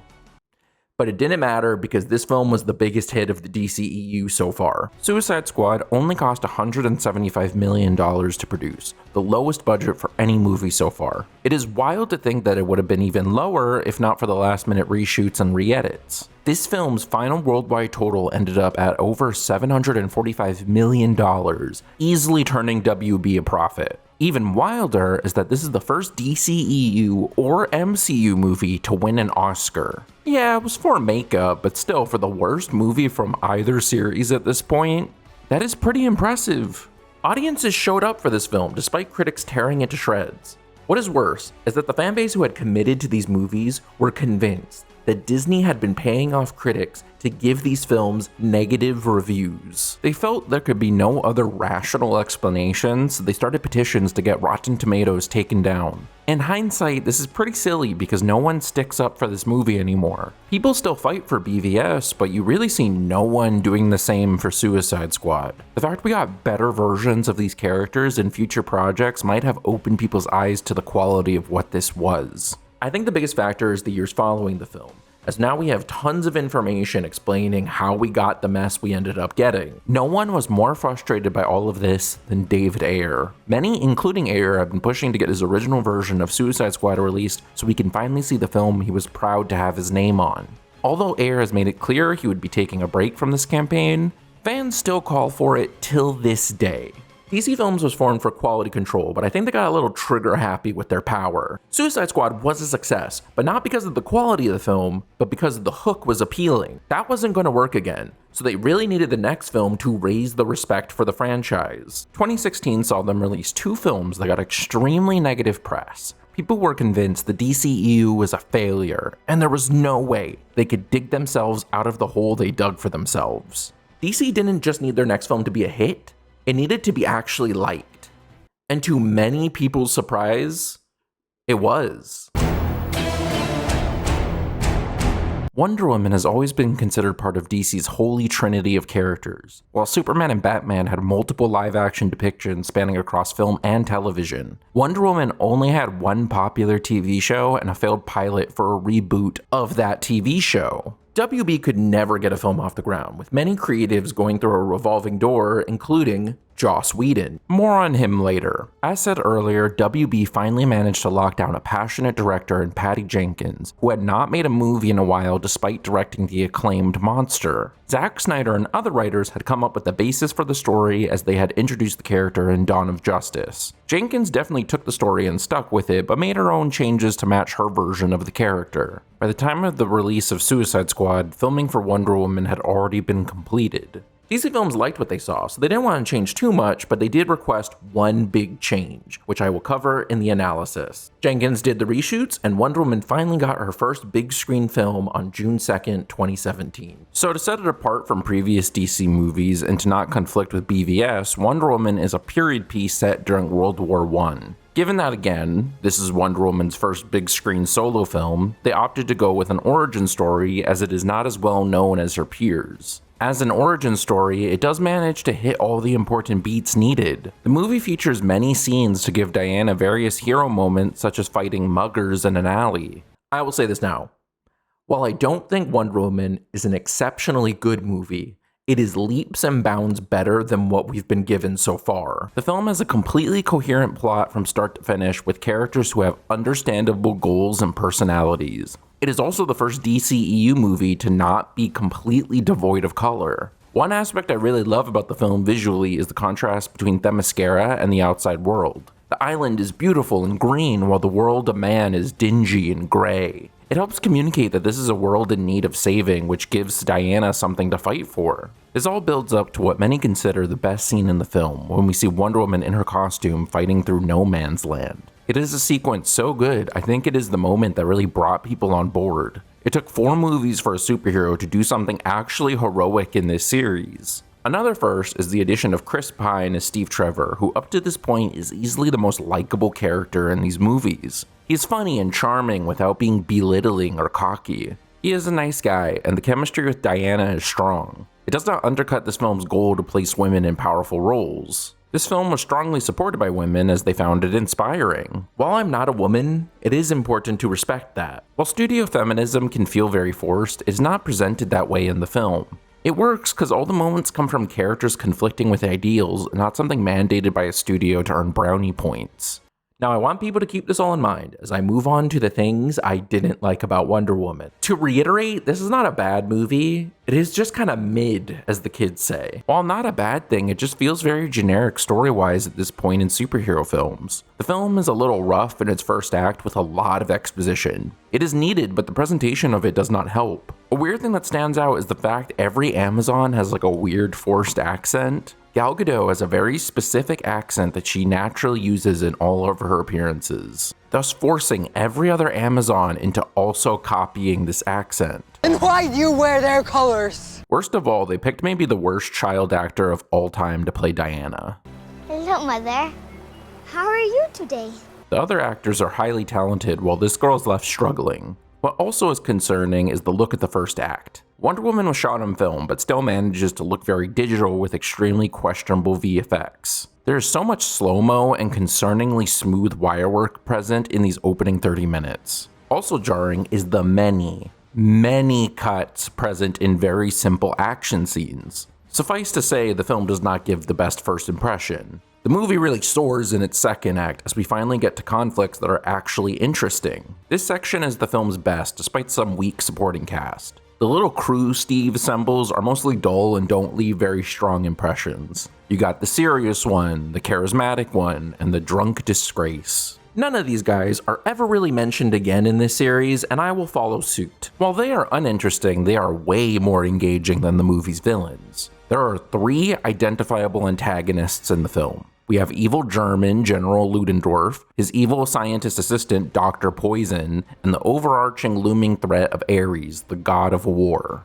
Ludendorff and Poison are the bad guys for the majority of the film and are just way too silly in contrast to the overall tone. They are closer to cartoons than actual characters. Ludendorff is so evil that Diana believes for a large part of the film that he is Ares. Now, this could have worked. Ludendorff could have just been a cold, calculating general who is just going down fighting as it is clear the Germans will lose by this point. However, any intricacies or any chance of viewers believing he could be a god goes right down the drain when he starts snorting super strength cocaine. I am not kidding. This was included so he could go toe-to-toe with Diana for like 2 minutes before he is defeated. The actual Ares, I will talk about him later. For now, let's talk about the main character of Wonder Woman. Diana is powerful and kind while yearning for adventure. She has been told one specific view of events her entire life and goes into the world with a simple objective: kill Ares, end the war. What makes her journey interesting is how she pushes against a much more complex conflict than she was expecting. While she sees that things are not as straightforward as she wants, Diana does push through when she wants to do the right thing, as seen when she saves a village. What makes it more devastating is when the whole village is destroyed anyway.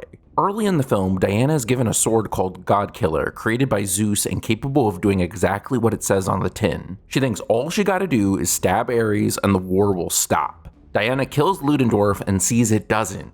This is conflict. This is war. We all wish there was a simple answer, but there never is. We cannot control other people. Diana sees Steve sacrificing himself not to end the war, but to help make sure more innocents don't die. We choose how we act, and Diana chooses to fight for love and peace. This would be a great place for Wonder Woman's arc to end, if not for all the bullshit that follows. After mostly pretty grounded, understandable conflict, Wonder Woman divulges into the same trap all DCEU movies have fell into: a big, noisy CGI punch fest. Now, I don't want to blame Patty Jenkins for this, because I don't have to. Jeff Johns rewrote the entire final act of this film and forced it into the movie. Jenkins originally wanted something lower scale, but I guess Johns thought that you needed something bombastic to end the film. Safe to say, that was the wrong call. So, with Diana finally having accepted her simplistic view of the world was flawed, Ares just waltzes in and actually confirms Diana's black and white beliefs.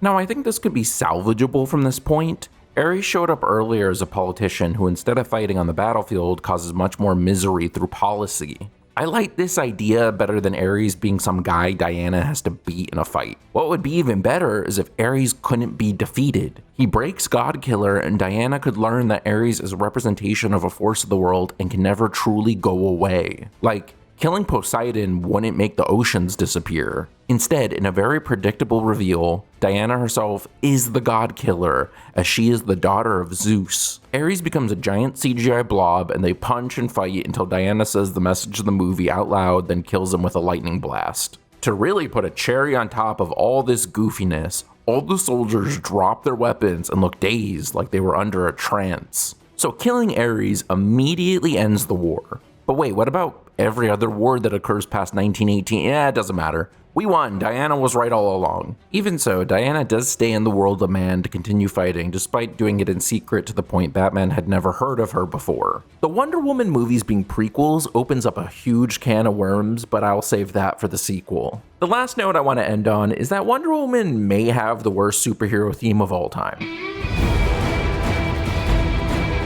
This riff was created for BVS, but it feels so forced into this film. Many sequences that use it feel like they could have gotten by with just light, hopeful melodies, but instead we get this obnoxious, cool guitar riff. Like the film, it just doesn't fully work. Wonder Woman had the lowest budget for any DCEU movie up to this point at $149 million. Its final worldwide total ended up at $822 million, making it the most profitable project for DC films. Most importantly, people actually really liked the film, especially when compared to the previous entries. It was easy to hail Wonder Woman as great when put on this metric, even in spite of the problems I had with it. So things were finally starting to look up for the DC brand, right? Right?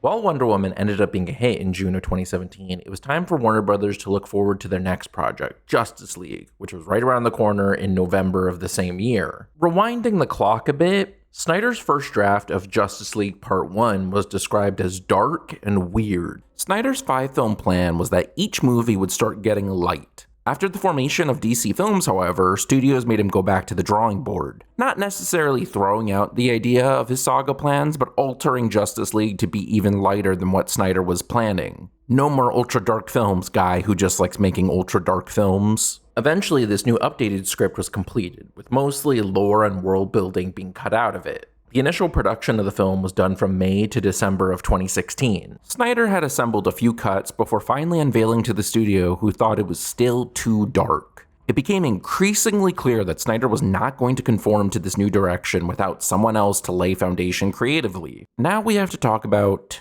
Joss Whedon. You would know Joss Whedon as the creator of many hit nerdy TV shows and the director of The Avengers, the film that set the template for light, fun superhero movies. It is important to note that Whedon also had a storied history in Hollywood as the go-to writer to punch up dialogue, most famously having replaced almost all the dialogue for the film Speed. Whedon was already under the DC umbrella as he had been brought in to write and direct a Batgirl film. More on that later. So, since he was already there, Geoff Johns was like, "Hey, you made The Avengers. Want to do some rewrites for Justice League?" And Joss Whedon said, "Sure." So Whedon wrote a bunch of new material, and the plan was for Snyder to direct these reshoots with Whedon assisting on set. That was the plan until tragedy struck. In March of 2017, Zack Snyder's adopted daughter Autumn had taken her own life after years of battling clinical depression. Snyder worked on Justice League to distract himself for 2 months before deciding to officially step back so he could grieve. I think in hindsight, this was the right call. I cannot imagine the pain of losing a child like that than having to deal with the stress of making a troubled studio film. While therapy and/or medications are ideal, there are many free support groups in most areas. Autumn's passing is a tragedy, not because of some big stupid superhero movie, but because she was loved by the people around her, especially her father. So with Snyder officially backing out, John saw this as an opportunity to increase Whedon's control of the film by making him the head director. They gave him 2 main directions: make it funnier and keep it under 2 hours. Snyder's shortest cut of the movie was 3.5 hours. Now, on top of having to add scenes with jokes, Whedon needed to write whole new scenes that were able to condense the story to keep it under the required runtime. The reshoots lasted about 55 days, and from all reports, were a complete disaster. Whedon would reportedly talk shit about how bad Snyder's version of the movie was, even to actors who had signed on cause of Snyder. Ray Fisher and Gal Gadot found Joss Whedon to be a little sexist and racist. When Fisher would voice these complaints to execs, nothing would be done other than reduce Cyborg's role in the story. On a funnier note, Henry Cavill was shooting Mission Impossible Fallout during these reshoots, and had to contractually keep his mustache for that film and was not allowed to shave it. So on top of all of this, the VFX team needed to spend time digitally removing Cavill's mustache. Nothing was going right. There is so much more, but I don't feel fully equipped to cover all of it. Just know Whedon's set was messy, and Snyder collaborators were not happy. Once reshoots were completed and a cut was locked in, it was decided that Snyder's name would be left on the release as director in his honor. In the same month, Snyder left. Warner's COO, Toby Emmerich, had said in The Hollywood Reporter, "The directing is minimal, and it has to adhere to the style and tone and the template that Zack set. We're not introducing any new characters. It's the same characters in some new scenes. He's handing the baton to Joss, but the course has really been set by Zack. I still believe that despite this tragedy, we'll still end up with a great movie." So, without further ado, here is said great movie, Justice League. This is where everything changes. I am going to be honest and say it is extremely difficult to talk about this movie. It is a mishmash of multiple different visions, but out of respect for Snyder, I'm going to try to focus on the presentation that is present in this version. I do not blame Whedon for the quality of this film, as he had to deal with a lot of studio bullshit to do this movie. Take the first scene. I love the idea of starting the movie this way. It shows a kindness to Superman that we haven't really seen before. The problem is his fucking lip.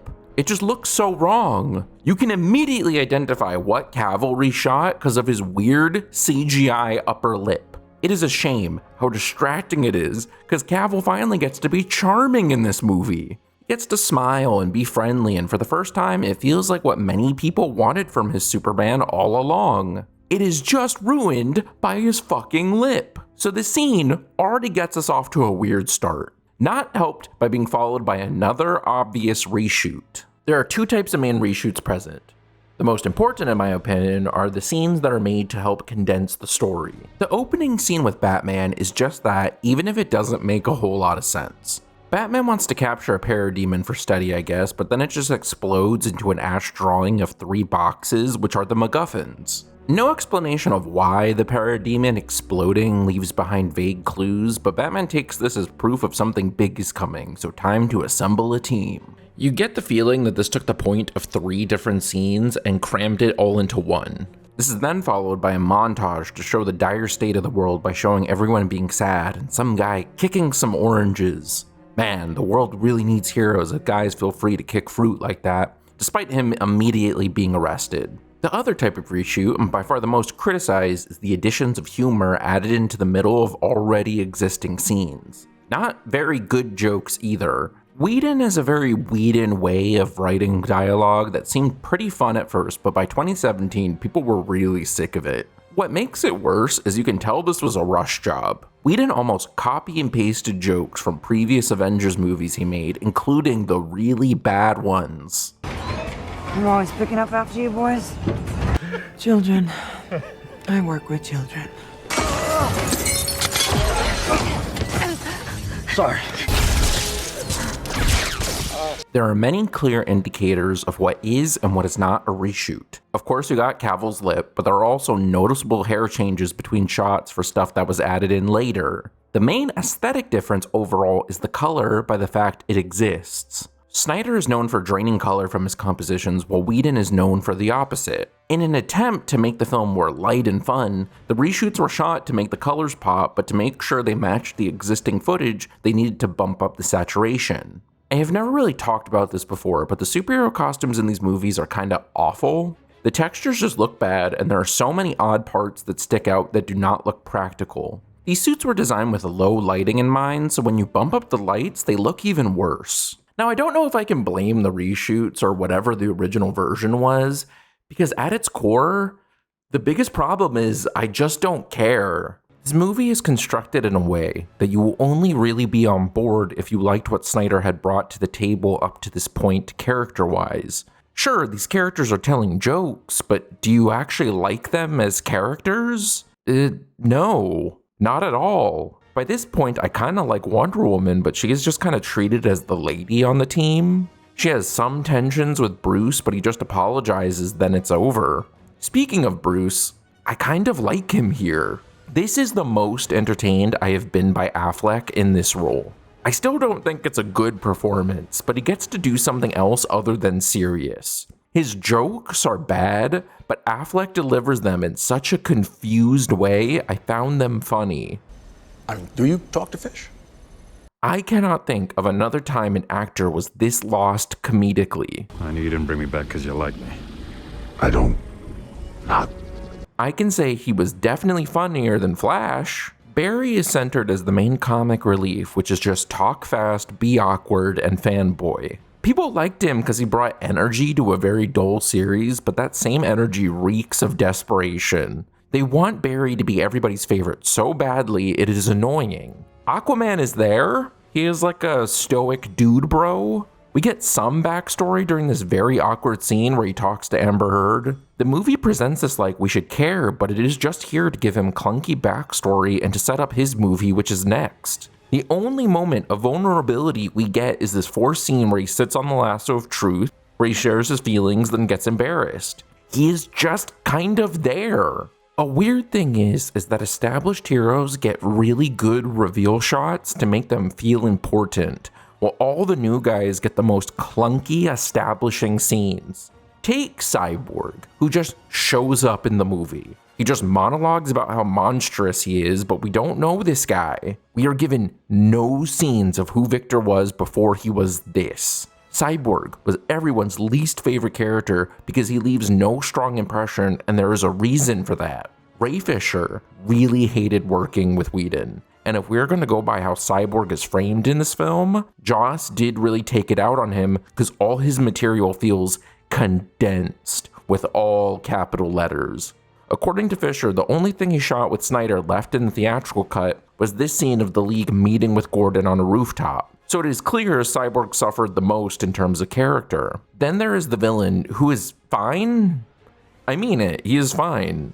Steppenwolf is just a generic CGI bad guy meant to be a formidable threat, and through that framing, he is fine. We have had other gray blobs like him in the past, but at least he has like a goal and says things. He wants to prove himself by fusing the 3 boxes together and complete his terraforming of Earth. Is it deep?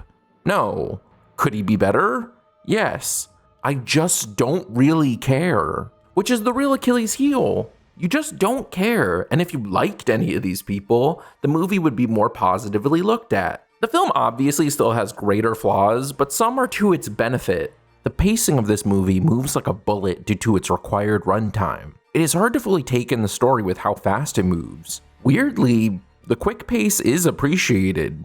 Like, whatever you can say about the film, it gets to the point. The movie is riddled with clunky exposition, unclear character motivations, and bad jokes, but it doesn't take long to get to some form of action or an interesting special effect. On a monkey brain surface level, the film isn't boring, it just feels hollow because there's no clear vision or voice behind it. If the theatrical cut of Justice League is going for anything, it is trying to steer the ship in a new direction. One of the additions to the plot was showing this Russian family who live next to a nuclear power plant for some reason. Their whole purpose is to be saved by the Flash at the end. Every change they made to Snyder's original cut was to send a message to its viewers. Don't worry, everything is fine. From here on out, all DC movies are going to be fun and hopeful. We got rid of that angsty Zack Snyder. They added 2 post-credit scenes, one which is just supposed to be funny fan service, and one which teases a Justice League sequel with Joe Manganiello as Deathstroke.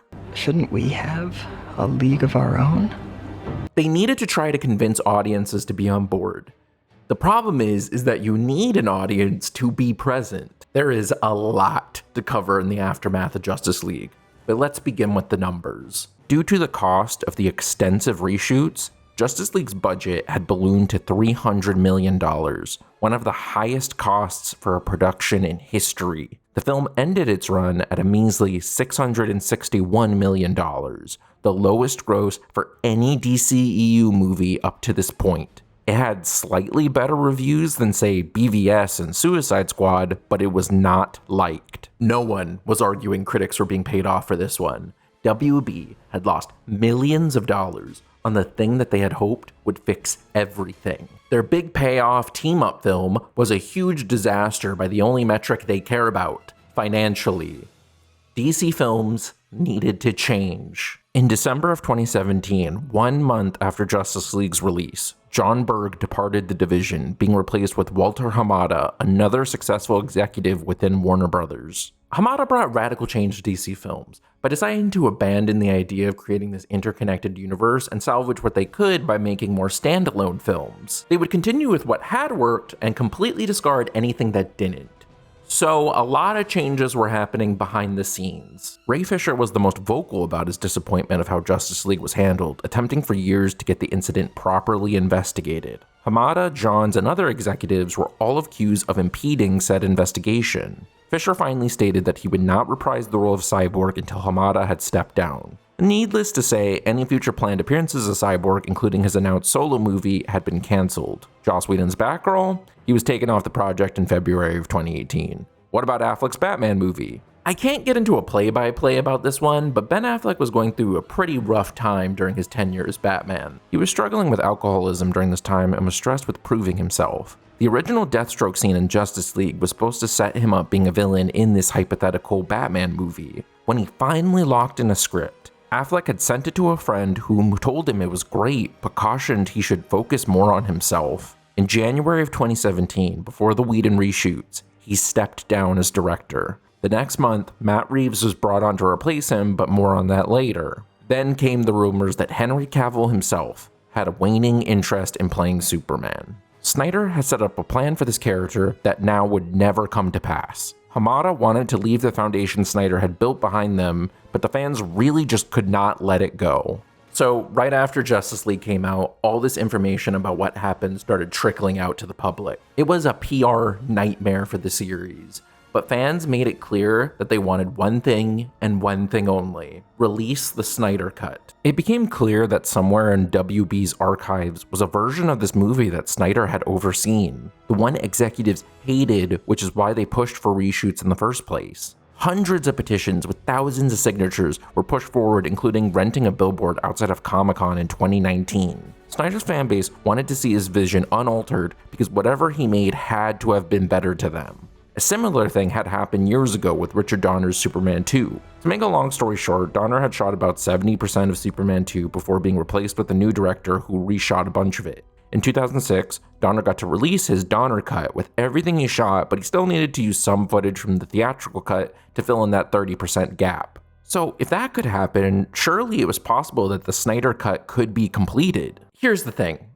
When these early cuts of movies are put together, they are rough. It is overly long before an editor can come in and trim out the fat. Sound and visual effects work are mostly incomplete. Superman 2, despite its production troubles, was still a success. Justice League was a disaster on every single front. The amount of money they would need to spend to properly complete the original cut would sink them deeper into a hole. It seemed at the time, especially to me, that this would never happen, as it would be profoundly idiotic for them to do this. And then they did it.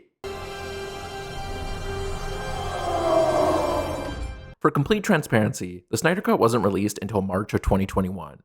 I should have covered 4 other movies by this point. However, I kind of needed to see both Justice Leagues back to back for clarity. I didn't want to talk about all this drama and then have to wait to get to the payoff of it. I will go back and cover the rest, but it felt right to do this now as a lot of the information is not time specific and covers a lot of what Zack Snyder planned for the DCEU before it was all scrapped. This also to me marks the end of Zack Snyder's involvement with this history. I may bring him up here and there, probably Aquaman, but this is the meat. So Warner Bros. Was getting annoyed by fans, so they contacted Snyder and was like, hey, can we just release this unfinished film so these people will shut up? Snyder, having integrity and pride in his work, told them no, and eventually they caved. Timing-wise, this could be a positive for them. They had just released their new streaming service, HBO Max, and having the Snyder Cut on there would attract a bunch of new subscribers. So since Snyder would not sign off on releasing the film until he deemed it complete, WB gave him $80 million to finish it. Snyder chose not to receive any pay for doing this. He managed to bring back multiple actors to film some new stuff that he decided to add in, but most of the money was going into the effects work. Under Whedon, things like Steppenwolf's design was completely altered, so they needed to revert it. He completed it and finally was able to share it to the world, even dedicating it to his deceased daughter. After all this build-up, is it better than what we got? Well, let me start with this. The Snyder Cut is too fucking long. On top of the 3.5 hours it already was before Snyder came in to finish it, he shot 30 minutes of new material to add to this version. This brings the total runtime to 4 hours, the longest superhero movie ever. I also need to point out again the excessive use of slow motion. But anything without dialogue was considered for slow motion. Hey, we did that joke already. There were talks of releasing the film as a 4-part miniseries, as there were already chapter breaks in the movie to make it more digestible. This idea was not done, and the movie is presented in all its 4-hour glory. Speaking of the presentation, the look of the movie is drastically different. So Snyder had previously shot BVS sequences on 35mm and 1.33.1 aspect ratio, which shows up as a wide square on an IMAX screen. He wanted to do it again for Justice League, but Warner Bros. Was concerned about theater formatting. So to make everyone happy, Snyder shot the whole movie open matte, which means he used the full frame of the camera. This way, on IMAX screens, the whole frame would fill the screen. On non-IMAX screens, those sequences are formatted by being cropped, cutting some information from the top and the bottom of the frame. When Snyder left, the studio had no interest in releasing a movie like this at all, so they cropped the footage to be in the more standard 16:9. Since this version of the film was going straight to a streaming service where everyone would watch it on their TVs, Snyder decided to not crop it so everything that was framed is present. I don't have a lot to say about this, but it is a nice way to help differentiate the cuts visually. He also wanted to release the film in black and white, which the studio said fuck no. They did later release a version called the Justice is Gray edition, which does feature this effect. I will say it is my preferred way of watching the film. The colored original is so desaturated to the point that color kind of just doesn't matter. The black and white imagery also helps make certain visuals pop way more while also matching the tone. Speaking of which, that is the stark difference between these two films. The tone. The theatrical borders on being a Saturday morning cartoon, while the Snyder Cut is very serious, guys. open on Superman being nice to kids? No. Show that Superman's death screams are so powerful that it triggers the mother boxes getting the plot in motion. Surprisingly, the plot of both are beat-wise exactly the same. This shouldn't be surprising, but after years of waiting, I was just expecting some radical changes to the story. The only one really is the fact that Cyborg's dad dies in this version. Otherwise, the only additions here is just more. More cuts, more lines, but I beg to question if they necessarily make the movie better. For the most part, no?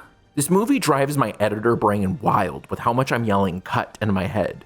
There is so much bloat that makes every scene way longer than it needs to be. Like, in the theatrical cut, you can see every little bit and line they cut out just to move things along. One very small, insignificant change is the hostage scene with the bomb timer. In the theatrical cut, the timer is set for 20 seconds, while the Snyder cut is a full minute. They really wanted to get this boat moving. The sad reality is that you apply the truncations present in the theatrical, you could have a workable film on your hands. Like, when Bruce seeks out Arthur, there's all these little lines and moments that don't need to be there. The theatrical cut adds little moments to give the plot more context, even if it doesn't make any sense. When Aquaman is about to swim away, the villagers start singing, making Bruce turn his head, and then he turns it back to reveal Arthur is gone. We then hang on these people singing and sniffing Arthur's clothes. In the theatrical, they add a shot of Aquaman swimming away so they can cut all the singing, cause it is there for no other reason than to make Aquaman seem godlike. To me, on paper, theatrical is better pacing-wise.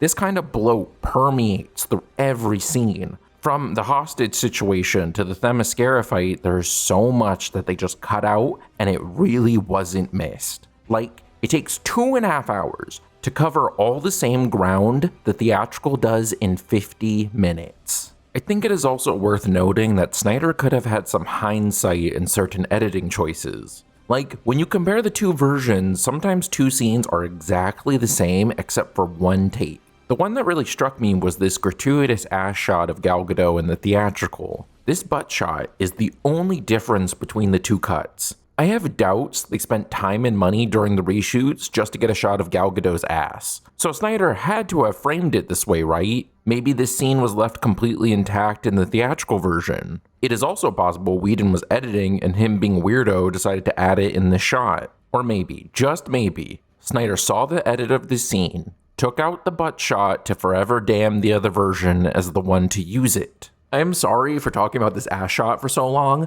but it's editing decisions like this that fascinate me. Anyway, all I'm trying to say is that Snyder, by the time he started working on this, was already 5 years removed. So he could have come back and made some decisions to make the movie look better than what it was. I don't know. While I can't figure all of it out, I can identify a lot of plot beats and directing choices that were definitely Snyder's between seeing the two versions. Now, all the criticisms I had about the story and characters that apply across both versions can be addressed here. I know Snyder claims he had a whole plan mapped out, but I have some real reservations with that idea. At the end of BVS, we see dirt levitating off Clark's coffin, but in this movie, he is dead. He is an alien, and maybe his biology did something in death, but come on. We all know visually what he is trying to imply. In this, he is 100% a lifeless corpse. Neither version addressed this, so something changed. Something very expanded upon that would have paid off more in his sequels is the New Gods.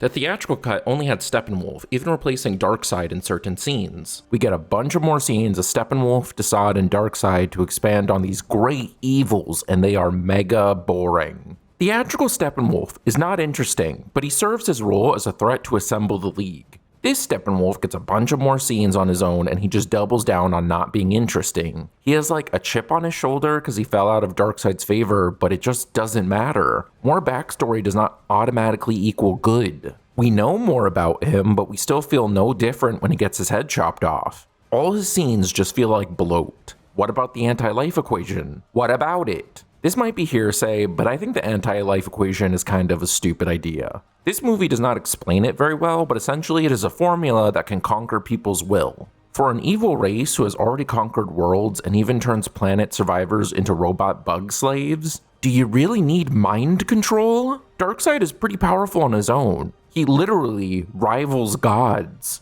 Also, like, this movie makes the equation the most important thing to Darkseid, but not important enough that he remembers the world he initially founded. Also, this movie presents the equation as markings, but never explains how you actually are supposed to use it. Are the physical markings needed to make it work? Can't you just take a picture? Also, does he leave mother boxes on planets often? They say the box is deactivated after they retreated with Silas, reactivating one to save Victor. The only reason they didn't come back is that Superman was there. So not only did they put no effort to go back to the planet that has the one thing you have been searching for your entire life, but you'd not go back in the thousands of years where there wasn't a Superman. Another thing that truly makes no sense in the Snyder trilogy is Swanwick, who is revealed to be Martian Manhunter in this movie. I had not mentioned Swanwick that much, but he was in Snyder's other movies, but he was just generic military guy.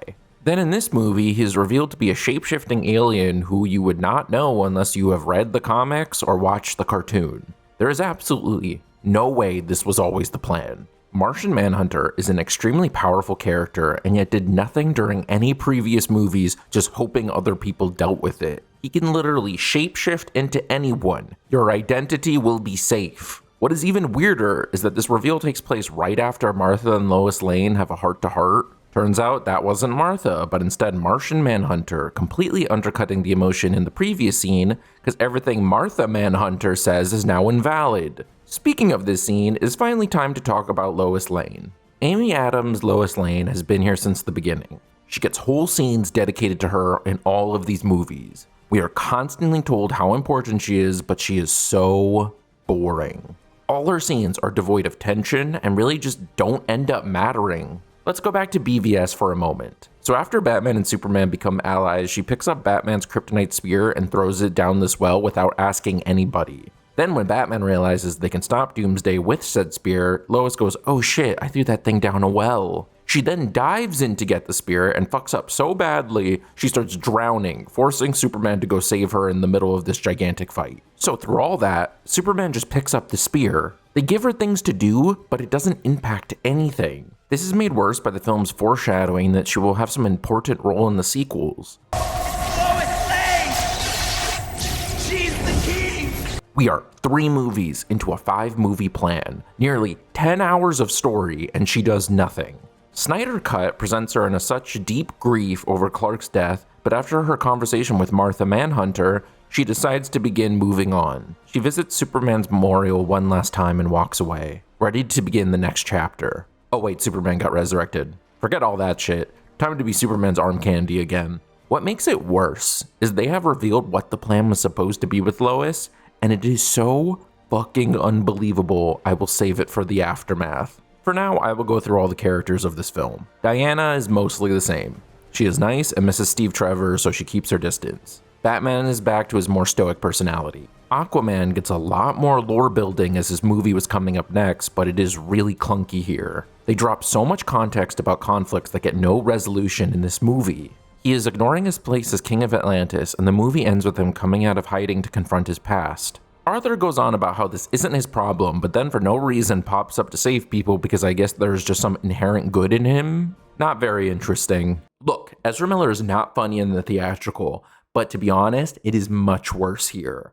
The tone is so stark that all of Barry's little awkward one-liners are so much more grating. Bad jokes that I would have blamed Whedon for writing are here, so Ezra just isn't fucking funny. Worse is their serious acting. They can't sell any emotion and is easily the worst in the cast. The character who got the biggest upgrade is without a doubt Cyborg. We get long scenes explaining his backstory and exploring his powers. In the Snyder Cut, we get a whole sequence where we see him learn how to fly, while in the theatrical has him just float in his first scene and goes, "That's new." Couldn't do that last night. He also is really the only character who gets like a complete arc in this film. I still think he looks a little silly and he broods a little too much for my taste, but he is an actual character this time. Now we finish with Superman, who joins both movies pretty late on the account he was dead for most of it. Again, Snyder is very good at portraying Superman's power in this film. I love the detail that while he has super speed, he's still not as fast as Flash when running. While I do think his Justice League fight is a little contrived in both versions, it is still a cool looking action scene. My main issue has always come with his characterization. Something that annoys me about Snyder's saga is that his 5-film arc would end with Clark becoming the Superman we are more familiar with where Snyder would have most likely tapped out because he wouldn't be dark anymore. I am so skeptical about this idea because this is the halfway point of this story and he is still broody Superman. He even wears a black suit to really get rid of as much color as possible. Given what we know about Snyder's plans, there's no way Clark would have developed into the Superman we know until the final hour. It was just going to be this the whole time. While I still admit Snyder's version is more hopeful in tone, it still features our heroes being torn apart layer by layer in a scene where we are supposed to clap when they behead someone. No matter how hard he tries, for better or worse, Snyder will always be Snyder. This is no more apparent by the overabundance of sequel teases in this movie. Snyder knows these movies won't get made, but still plopped in newly filmed scenes to tease what he had planned to do, knowing there will never be payoff. Like, they beat Steppenwolf and there is 30 minutes left and it is all sequel setup. Guess I'll see you around. No, we won't. They added the Lex Luthor post-credit scene to the main movie, with the main difference being it more directly sets up Affleck's planned Batman movie. Then there's a long sequence in the nightmare future again, where our characters just drop all these little facts everyone here should already know for events to come for us, but had happened to them. But Snyder did the funniest thing you could possibly do with all this money to film new material. He brought back Leto's Joker. I think he was a little self-aware for this. The first trailer had Joker saying, "We live in a society, but it ain't in the final movie." We live in a society. Maybe this is just fan service, as Affleck and Leto were both probably done and were never going to do a Batman Joker scene together otherwise. It is also just bloat, though. It is bait at best. A little troll to remind people of what is never going to be paid off, no matter how much some want it. The Snyderverse was over. Critics were more positive on Snyder's Justice League, but they didn't love it. His fans loved it. It met their expectations. For me, it was just too long. I don't like watching scenes that feel like they should be in the deleted section of the Blu-ray. It hurt my head so much that I decided to recut the film myself to get it to a manageable length, and I think I did a pretty good job. I managed to cut out an hour and 40 minutes to the original edit, bringing it down to 2 hours and 20 minutes, with 9 minutes of that just being credits. Is my version better? Debatable. It fixes my problem, and it was a fun experiment. The Justice League saga is a wild ride, but what would have happened if Snyder got to see these movies through? His fans were fed, but they wanted more. They tried to restore the Snyderverse so he could complete his story, but this didn't catch as much attention. Snyder himself appreciated the miracle that he got to finish Justice League at all, but knows making 2 more movies is not possible. He has happily shared what his plans were, however, which we will talk about now. While we don't have every single detail, Snyder and his collaborators have dripped out enough information to make us understand at least what the foreshadowing had meant up to this point. So Justice League 2 was supposed to see Lex Luthor teaming up with Darkseid and helping him solve the anti-life equation. The Justice League try to stop Darkseid, which results in the death of Wonder Woman and Aquaman. Eventually, Darkseid learns Superman's attachment to Lois and kills her in the Batcave, with Bruce being unable to save her. This causes Superman to fall to grief, making him easier to be controlled by anti-life. Superman becomes Darkseid's enforcer, and he terraforms the world, which leads to the nightmare desert scenes we have seen all this time. Batman starts a rebel group, with the remaining heroes and some villains becoming a makeshift league. This would be the team that would be the focus of a Justice League 3. Eventually, Flash would travel back in time and tell Bruce to save Lois. Batman would sacrifice himself to save her. Superman would unite all the armies of Earth, and they would have a big endgame style fight where they beat Darkseid. Years later, Lois and Clark's powerless son takes up the mantle of Batman. I like to be open-minded, but this all sounds like fan fiction, and not the good kind. Who's gonna give you a reach around? We are missing tons of details, but this is just such a whatever story. Use time travel so you can get your edgy dark world with superheroes talking about how they want to murder people, then use time travel to undo it all. Also, Lois is the key, and her whole role is just if she dies or not, but she doesn't do anything in the big final battle. Her whole role is just to motivate Superman's man pain. You also already show your heroes failing in the Snyder Cut, and Flash just immediately fixes it with time travel. So what was supposed to be different when Darkseid wins in the sequel? Can he just not time travel again immediately? I may be critical of it, but these are all hypotheticals. These movies will never exist, at least in the way we want them to be. Snyder will always have his fans, but this marks the end of his time with the DCEU. This also marks the end of part 1 of this retrospective. This ended up being a lot of work. I still have 10 more movies to cover and a TV show, so probably a lot more work ahead. I felt this was a good place to stop. All the changes DC Films makes from here on out are going to be stuck with till the end, so I will see you all in part 2.